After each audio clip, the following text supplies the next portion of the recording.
தங்கம்ஸ் welcome back to my channel. என்ன இப்போதான் நீங்க ஃபர்ஸ்ட் டைம் பாக்குறீங்கன்னா நான் பூவி. எனக்கு ஒரே இடத்த ஸ்டக் ஆகி என் வாழ்க்கையோட அழகான விஷயங்களை பார்க்காம போக விருப்பம் இல்ல. நீங்களும் அப்படி இருக்கீங்களா? எதுக்கு வெயிட்டிங்? சப்ஸ்கிரைப் பண்ணி பக்கத்துல இருக்க பெல் ஐகான் கொடுத்து வச்சுக்கோங்க. அப்போதான் நான் போடுற வீடியோ உங்களுக்கு நோட்டிபிகேஷனா வரும். எப்போலாம் நீங்க ஃப்ரீயா இருக்கீங்களோ அப்பெல்லாம் பார்க்கலாம். இல்லையா வேலை செஞ்சுட்டே கேட்கலாம். நான் என்னோட மேக்ஸிமம் ஆஃப் த வீடியோஸ்ல வந்து செல்ஃப் லவ் ரொம்ப முக்கியம் சொல்லியிருப்பேன். நான் அந்த செல்ஃப் லவ் எப்படி கத்துக்கிட்டேன் தான் உங்ககிட்ட ஷேர் பண்ண போறேன். இது ரொம்ப பர்சனலான திங்ஸ் தான். அண்ட் இதுல நான் என்னோட பாயிண்ட் ஆஃப் வியூ மட்டும் தான் சொல்றேன். இதுல நான் யாரையும் பிளேம் பண்ண விரும்பல அண்ட் ரொம்ப டீப்பா போகவும் நான் நினைக்கல. ஆனா எப்படி நான் வந்து என்ன லவ் பண்றது கத்துக்கிட்டேன் அப்படிங்கறதுக்கான சிச்சுவேஷன்ஸ் எல்லாம் நான் ஒரு மேலோட்டமா சொல்றேன். சின்ன வயசுல பார்த்தோம்னா நான் வந்து ஒரு பெரிய ஃபேமிலில வந்தேன். எனக்கு வந்து அம்மா வீட்டு சைடு அவ்வளவா யாரும் க்ளோஸ் கிடையாது. எங்களுக்கு எல்லாமே எங்க அப்பா வீட்டு சைடு தான். சோ சின்ன வயசுல நாங்க எங்க சித்தி பொண்ணுங்க நாங்களே இப்படிதான் வளர்ந்துட்டு இருந்தோம். காலப்போக்கில் வளர வளர எல்லாரும் ஸ்கூல் போறது நமக்கு தெரியும் இல்லையா, ஸ்டடிஸ்ன்னு வந்துட்டா அது அப்படியே பிரிஞ்சிருவோம். சோ அந்த மாதிரி ஆயிட்டு இருந்தோம். பாசனா என்னன்னு புரிய வர வயசுலதான் எங்க தாத்தா இறந்தாரு. அது மாதிரி நிறைய பினான்சியல் ஸ்ட்ரகிள்ஸ் வந்துச்சு. சொந்தம் எல்லாம் விலகி போக ஆரம்பிச்சாங்க. நான் தனிமையான கரெக்டா அந்த டைம் தான் எங்க அண்ணனும் 10th முடிச்சுட்டு 11th ஹாஸ்டல் போய் சேர்ந்தாங்க. எங்க அப்பா அம்மா வேலைக்கு போயிடுவாங்க. நைட் 8 மணிக்கு தான் வருவாங்க. நான் ஸ்கூல் விட்டா வீடு, வீடு விட்டா ஸ்கூல், இப்படி வளர்ந்த பொண்ணு. சோ வீட்டுல தனியா இருக்கிறப்போ ரொம்ப லோன்லியா இருக்கும், தனிமையா இருக்கும். நான் நிறைய பயந்துருக்கேன் அந்த மாதிரி இருக்கிறப்பெல்லாம். டு பி ஃபிராங்க், கடைக்குட்டி ரொம்ப பாவங்க. ஏன்னா அவங்களால ஃபேமிலியும் விட்டு கொடுக்க முடியாது, தனியா எதுவும் செய்யணும்னு தோணாலும் செய்ய முடியாது. அந்த மாதிரி மாட்டிப்போம். அதுலயும் நமக்கு எல்டரா இருக்கிறவங்க ஹாஸ்டல் போயிட்டாங்கன்னா ரொம்ப லோன்லியா ஃபீல் பண்ணுவோம். யாரெல்லாம் அந்த மாதிரி இருக்கீங்க கமெண்ட் செக்ஷன்ல கண்டிப்பா சொல்லுங்க. எனக்கு 11 years ஆஃப் ஃப்ரெண்ட்ஷிப் இருந்தது. அவங்க பேக் ஸ்டாப் பண்ணது உண்மையை சொல்லணும்னா லவ் பிரேக்கப்பை விட ஃப்ரெண்ட்ஷிப் பிரேக்கப் ரொம்ப பெயின்ஃபுல்லான விஷயம். அதுலயும் நம்பிக்கை துரோகங்கிறது அக்செப்டே பண்ணிக்க முடியாத விஷயம். சோ இதெல்லாம் நான் ஸ்கூல் டு காலேஜ் டைம்ல அதெல்லாம் வந்து நான் ஃபீல் பண்ணிட்டேன், எக்ஸ்பீரியன்ஸ் பண்ணிட்டேன். இந்த மாதிரி நிறைய விஷயங்கள் நடந்துச்சு. இது எல்லாமே சேர்ந்துதான் நான் செல்ஃப் லவ்னா என்னன்னு தெரிஞ்சுக்கிறதுக்கான முக்கியமான காரணங்களா இருந்திருக்குது.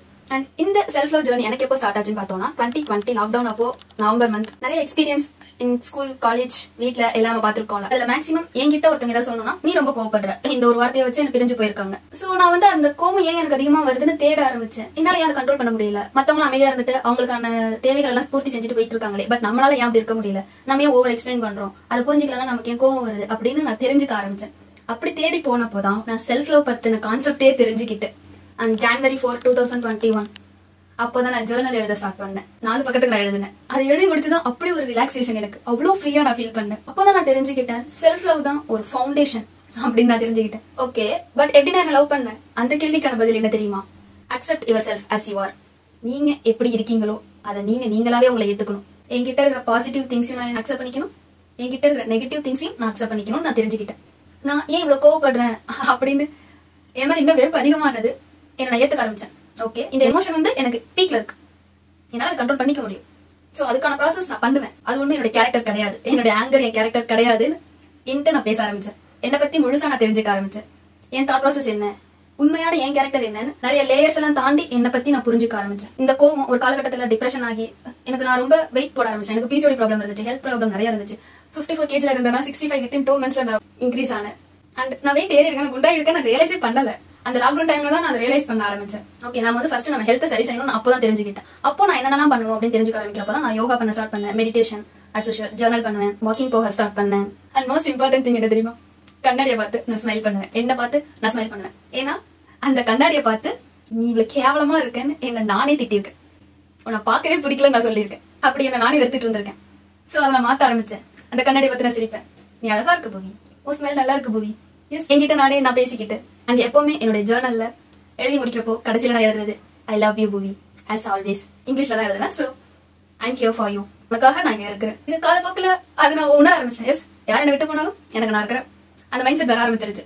அண்ட் இந்த ப்ராசஸ்ல ரொம்ப வஸ்ட் சிச்சுவேஷன் என்ன தெரியுமா? நம்ம ஃபேமிலி மெம்பர்ஸே நம்மளை புரிஞ்சுக்க மாட்டாங்க. ஏன்னா ஏன் இன்னர் பூவிக்கு தேவை லவ், அவளுக்கு பாசம் வேணும், அவளுக்கு அந்த அரவணைப்பு வேணும். ஆனா என்ன வளர்த்தது ஒரு ஸ்ட்ராங் கேர்ள், ரொம்ப போல்டான பொண்ணு, அப்படிதான் இருக்கணும், அப்படிதான் ப்ரொஜெக்ட் பண்ணாங்க. ஈவன் என் கூட படிச்ச பொண்ணுங்க கூட சொல்லிருக்காங்க நீ ஒரு போல்டான பர்சன் பூவி அப்படிம்பாங்க. என் மைண்ட் வைஸ் இல்லையே, நான் அது இல்லையே, நான் ரொம்ப சென்சிட்டிவான பொண்ணு, எனக்கு அந்த பாசம் தானே வேணும், நான் ரொம்ப அமைதியா இந்த மாதிரி தான் இருக்கும்னு நினைக்கிறேன் அப்படின்னு எவ்வளவு நேரம் சொல்லும். பட் அப்போ அந்த ரியலைசேஷன் இல்ல. சோ ஓகே, நம்ம போல்டு தான் போலாம், நம்ம அப்படிதான் இருக்கணும் போல நான் அக்செப்ட் பண்ணிக்கிட்டேன். பட் இப்ப தெரியும் நான் வந்து எதுல போல்டா இருக்கணுமோ அதுல நான் போல்டா இருந்துக்கிறேன். பட் டீப் டவுன் ஏன் பூவிக்கு தேவை லவ். அப்போதான் என் சைல்ட்ஹுட் ட்ராமாஸ் எல்லாம் நான் வந்து தெரிஞ்சுக்க ஆரம்பிச்சேன். எதெல்லாம் என்ன காயப்படுத்திருக்கு, எதெல்லாம் என்ன ட்ரிகர் பண்ணுது, எதனால நான் கோவப்படுறேன் அப்படின்னு எல்லாமே தெரிஞ்சுக்க ஆரம்பிச்சேன். சோ அப்ப என் ஆங்கருக்கான ரூட் காஸ் வந்து நான் தெரிஞ்சுக்கிட்டேன். நீங்களும் அந்த ரூட் காஸ் தெரிஞ்சுக்கணும்னா ஆல்ரெடி நான் ஒரு வீடியோ போட்டிருக்கேன். அந்த வீடியோக்கான லிங்க் உங்களுக்கு டிஸ்கிரிப்ஷன்ல கொடுக்குறேன், கண்டிப்பா போய் பாருங்க. சோ அந்த ரூட் காஸ் எல்லாம் தெரிஞ்சுக்கிட்டதுக்கு அப்புறம் என்ன யாரெல்லாம் ரொம்ப ஹர்ட் பண்ணாங்களோ ஈவன் அவங்க சாரி கேட்கலனாலும் நான் மன்னிக்க ஆரம்பிச்சேன்.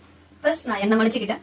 என்னை காயப்படுத்தினவங்களையும் நான் மன்னிக்க ஆரம்பிச்சு நிறைய பேர் நான் காயப்படுத்திருக்காங்க. அவங்க எல்லாரையும் ஈவன் அவங்க ரியலைஸே பண்ணல, நான் சொல்லிருக்க கூட மாட்டேன். நீ இந்த விஷயத்த நான் காயப்படுத்திருக்கா நான் சொல்லிருக்க கூட மாட்டேன். மேபி அது தெரிஞ்சிருந்தா மேபி அவங்க சாரி சொல்லிருக்கலாம். பட் எல்லாரும் சொல்லுவாங்க கிடையாது. எல்லாரும் அவங்களுடைய பாயிண்ட்டை தான் எடுத்து வைப்பாங்க.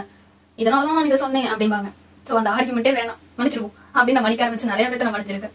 ஏன்னா அது அவங்களுக்கு நல்லதோ இல்லையோ, அது எனக்கு பிசிக்கலா மென்டலா ரொம்ப நல்லது நான் தெரிஞ்சுக்கிட்டதுனால நான் மன்னிச்சேன். அண்ட் எப்பவுமே என் புக்ஸ் என்னுடைய பெஸ்ட் கம்பேனியன் தான் என் புக்ஸ் தான். நான் வந்து மேக்ஸிமம் நான் ஃபிக்ஷன் புக்ஸ் தான் படிப்பேன். ஏன்னா எனக்கு வந்து நான் செல்ஃப் டெவலப்மெண்ட் குள்ள போறப்போ எனக்கு நிறைய ஹெல்ப் பண்ணது என்னுடைய புக்ஸ் தான். என் தாட் ப்ராசஸ் எல்லாம் சேஞ்ச் ஆனதுக்கு காரணம் 90% என் புக்ஸ் தான். என் வாழ்க்கை பார்க்க வேண்டிய பெர்ஸ்பெக்டிவே எனக்கு மாத்துறது என் புக்ஸ். ஓகே, இப்படிலாம் யோசிக்கலாமா அப்படின்னு நான் தெரிஞ்சுக்கிட்டேன். இதை எனக்கு வெளியே யாருமே சொல்லி தரல. அண்ட் என் சரௌண்டிங்ஸ்ல செல்ஃப் டெவலப்மெண்ட் ரிலேட்டடா யாரும் புக்ஸ் படிக்கிறவங்க எனக்கு தெரிஞ்சு இல்ல. சோ எனக்கு அதை பத்தி தெரியல. நானா தேடி தேடி கண்டுபிடிச்சு நிறைய புக்ஸ் நான் படிச்சிருக்கேன். அது எனக்கு நிறைய ஹெல்ப் பண்ணுச்சு. அண்ட் இது ரொம்ப முக்கியமான விஷயம் என்ன தெரியுமா, சோகமான பாட்டை மேக்ஸிமம் நான் கேட்க மாட்டேன். எனக்கு ஏதோ அப்செட்டா இருக்குன்னா சோகமான சாங் கேட்க மாட்டேன், குத்து சாங் எல்லாம் கேட்பேன். நம்ம மைண்ட் அப்படியே சேஞ்ச் ஆயிடும். நம்ம ஆல்ரெடி சோகமான ஸ்டேட்ல இருக்கிறப்போ அதே ஃப்ரீக்வன்சில இருக்கிற சோகமான சாங் நீங்க கேட்டீங்கன்னா இன்னும் டீப்பா இறங்கி எதுக்கு அழுகுறோனே தெரியாம அழுதுட்டு இருப்போம். எதுக்கு சோயா மேக்ஸிமம் நான் சோகமான சாங்ஸ் கேட்க மாட்டேன். ஏன்னா எனக்கு வந்து ஒரு நல்ல ஸ்டேட்ல இருக்கிறேன். இந்த டைம்ல கேட்டா நான் எனக்கு எதுவும் அஃபெக்ட் ஆகாதுன்னு தெரியல மட்டும் தான் அந்த மாதிரி சாங்ஸ் கேட்பேன். இல்ல நான் மேக்ஸிமம் அவாய்ட் பண்ணிடுவேன். இந்த மாதிரி விஷயங்கள்லாம் பண்ணிதான் என்னன்னா இந்த 4 வருஷம் இட்ஸ் நாட் லீனியர். அப்படியே இப்படியே எமோஷன்ஸ் எல்லாம் டெவலப் ஆச்சுலாம் நான் சொல்ல மாட்டேன். It's a roller coaster ride. அது எல்லாமே வர்த் எனக்கு. ஐ நோ எனக்கு என்ன வேணும், என் வாழ்க்கையில நான் என்ன செய்யணுங்கிற புரிதல் வரத்துக்கு எனக்கு டைம் எடுத்தது. பட் நான் அட்லீஸ்ட் நான் தெரிஞ்சுக்கிட்டேன். 4 வருஷம் டைம் எடுத்தாலும் நான் தெரிஞ்சுக்கிட்டேன் என் வாழ்க்கையில என்ன பண்ணணும், என் பர்பஸ் என்ன அப்படின்னு நான் தெரிஞ்சுக்கிட்டேன். என்னை விட்டு போறாங்களா, ப்ளீஸ் போங்க, பரவாயில்ல, ஒன்றும் பிரச்சனை இல்லை. நான் ஃபீல் பண்ணுவேன், அஃப்கோர்ஸ் நான் ஃபீல் பண்ணுவேன், அழுவேன், அழுதுட்டு நான் ரெக்கவர் ஆயிடுவேன். ஏன்னா everyone is a passing cloud. என் கூட கடைசி வரையும் என் லைஃப்ல வர போறது நான் மட்டும் தான், வேற யாருமே இல்ல. அந்த புரிதல் எனக்கு இருக்குது. கண்டிப்பா இந்த புரிதல் உங்களுக்கும் வரணும். அப்போதான் யார் உங்களை விட்டு போனாலும் நீங்க அதிலே ஸ்டக் ஆகாம உங்களுடைய அடுத்த ஸ்டெப் எடுத்து வச்சுட்டு போவீங்க. கேட்கலாம், அப்போ அது பாசம் இல்லையா, நான் பாசம் வச்சேன்னு என்ன ஆகுறது, அதை விட்டு எப்படி வெளியே வர முடியும்? புரியுது. அந்த பாசத்துக்கான வேல்யூ எனக்கு நிறையவே தெரியும். ஏன்னா அந்த பாசத்துக்காக நான் நிறைய ஏங்கி இருக்கிறேன். பட் எனக்கு அது கிடைச்சது இல்ல. ஆனா எனக்கு கிடைக்காத பாசத்தை நான் கொடுக்கணும்னு நிறைய கொடுத்துருக்கேன். அதை வேல்யூ பண்ணாம தான் நிறைய பேர் போயிருக்காங்க. அவங்க லைஃப் என்ன ஸ்டக் ஆயிடுச்சா? இல்லையே. அப்போ என் வாழ்க்கை மட்டும் நான் ஏன் ஸ்டக் ஆகி என் வாழ்க்கையில இருக்கிற நிம்மதியா அழகான விஷயங்கள் எல்லாம் நான் பார்க்காம போகணும்? இட்ஸ் நாட் யூஸ்ல. Just know the reality. உங்க லைஃப்ல உங்க கூட கடைசி வரையும் வர போறது நீங்க மட்டும் தான். மத்த எல்லாரும் அவங்களுக்கான ரோல உங்க லைஃப்ல ப்ளே பண்ணிட்டு போவாங்க. கஷ்டமா தான் இருக்கும், பட் அக்செப்ட் பண்ணிக்கோங்க. It's human life. அது அப்படிதான் இருக்கும்.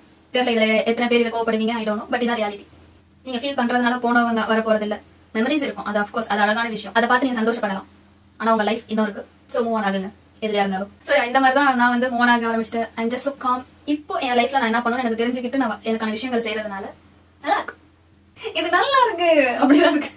நான் ரொம்ப சென்சிட்டிவா இருந்த பொண்ணு, but no mentally I'm so strong and I love me more than ever. இங்கிலீஷ்ல ஒரு நல்ல கோட் இருக்கு, if your cup is empty you can pour it to another one. உங்களுடைய கப்பே எம்டியா இருக்கிறப்போ நீங்க எப்படி இன்னொருத்தவங்களுக்கு உங்ககிட்ட இருந்து தர முடியும்? உங்க மேல உங்களுக்கு இருக்கிற அந்த ஒரு பாசம் கம்மியா இருக்குன்னா உங்களால எப்படி மத்தவங்களுக்கு அந்த பாசத்தை கொடுக்க முடியும்? அன்பு எப்பவுமே கொடுக்கறது தான். அதை ஃபர்ஸ்ட் உங்களுக்கு கொடுங்க. உங்களுக்கு போதுங்கிற அளவுக்கு இருந்ததுக்கு அப்புறம் நீங்க மத்தவங்களுக்கு கொடுக்கலாம். I need you to love your self more then anyone. And உங்களுக்குள்ள இருக்கிற அந்த இன்னர் சைல்ட பாத்துக்கோங்க. இது வேற இந்த வீடியோ பாத்திருந்தீங்கன்னா ரொம்ப தேங்க்ஸ். எதனால செல்ஃப் லவ் ரொம்ப இம்பார்ட்டன்ட் நான் ஃபீல் பண்றேன்னு என்னுடைய ஓன் எக்ஸ்பீரியன்ஸை வச்சு நான் ஷேர் பண்ணிருக்கிறேன். உங்களுக்கான எக்ஸ்பீரியன்சஸ் அஃப்கோர்ஸ் வேற மாதிரி தான் இருக்கும். அது எதுவா இருந்தாலும் இந்த எண்ட் உங்களை நீங்க லவ் பண்ணுங்க, அதுதான் ரொம்ப முக்கியம். Take care. உங்களுக்கு இந்த வீடியோ பிடிச்சிருந்ததுன்னா கண்டிப்பா லைக் பண்ணுங்க. உங்களுக்கு தெரிஞ்சவங்க யாராவது அவங்களுக்கு செல்ஃப் லவ் ரொம்ப முக்கியம் நினைக்கிறீங்கன்னா அவங்களுக்கு இந்த வீடியோவை ஷேர் பண்ணுங்க. வேற எதுவும் டாபிக் நான் பேசணும்னு நினைக்கிறீங்கன்னா கண்டிப்பா கமெண்ட் செக்ஷன்ல சொல்லுங்க. அடுத்த வீடியோல வேற ஒரு டாபிக்ல உங்களை நான் மீட் பண்ற வர shine like a star. Bye.